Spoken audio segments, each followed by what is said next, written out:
Docteur Serge Rafal, il est avec nous comme tous les matins sur Radio J pour la chronique C'est bon pour la santé, tout ce qui est bon pour la santé. Il faut nous écouter le matin pour le savoir. Bonjour Serge. Bonjour Ilana. Alors ce matin, on va parler de l'association des troubles de la personnalité et de l'humeur chez les personnes âgées afin de tenter de prédire peut-être celles qui sont à risque de la si redoutée et redoutable maladie d'Alzheimer dont on parle d'ailleurs très régulièrement dans ces chroniques. En effet, Ilana, nous avons souvent tendance à sous-estimer les modifications du caractère et de l'humeur des personnes âgées et considérer qu'elles sont inhérentes au vieillissement.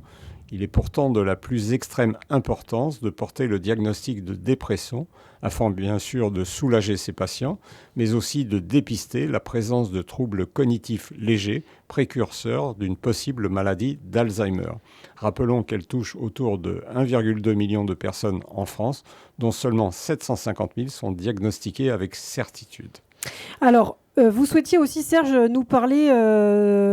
Les chiffres qui traduisent le vieillissement de la population, Exactement. C'est ça, Ilana ?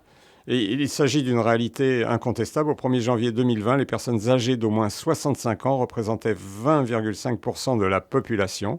Elles devraient atteindre, d'après les prévisionnistes, autour de 30%, soit 22 millions de personnes en 2050. Et quand on dit vieillissement, ça sous-entend l'augmentation des maladies neurodégénératives et le déclin cognitif. Alors, est-ce que vous pouvez nous redéfinir la cognition et ses troubles ? La cognition, c'est l'ensemble des processus mentaux qui se rapportent à la connaissance. Elle met en jeu la mémoire, le langage, le raisonnement, l'apprentissage, la résolution de problèmes, la prise de décision, la perception et l'attention.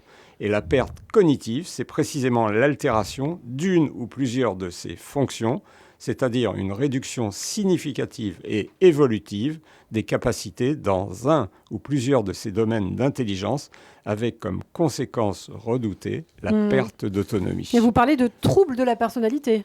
Ils sont fréquents puisqu'ils affecteraient jusqu'à 10% des personnes âgées, consistant en traits de caractère qui deviennent rigides et inadaptés et qui entraînent une souffrance pour le malade et parfois surtout pour son entourage. C'est ainsi que nous pouvons facilement passer à côté d'une maladie d'Alzheimer ou de Parkinson débutante lorsque le seul signe clinique est une modification d'apport légère du caractère ou un isolement social presque imperceptible. Les psychiatres distinguent 3 groupes dans lesquels se classent une dizaine de troubles de la personnalité. Un premier groupe qui comprend des sujets excentriques et parfois bizarres, structure schizophrénique ou paranoïaque. Un deuxième groupe théâtral, capricieux, parfois antisocial.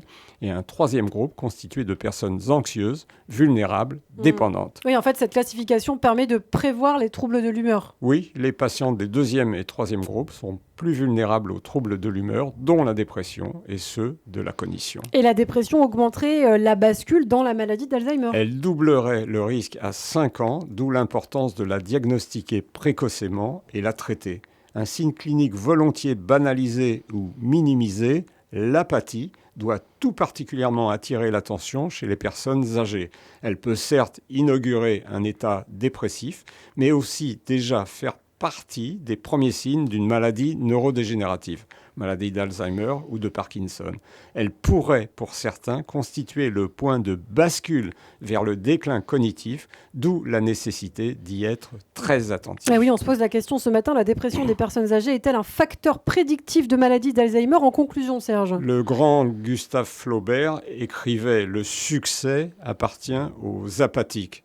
Mais probablement pas en gériatrie, où nous devons absolument nous méfier de ce symptôme à mi-chemin entre le monde si étrange des troubles mentaux et cognitifs. Merci beaucoup pour toutes ces précisions. Serge Rafal, le docteur de Radio J, que l'on retrouve tous les jours du lundi au vendredi sur cette antenne, également en podcast et en vidéo sur notre chaîne YouTube.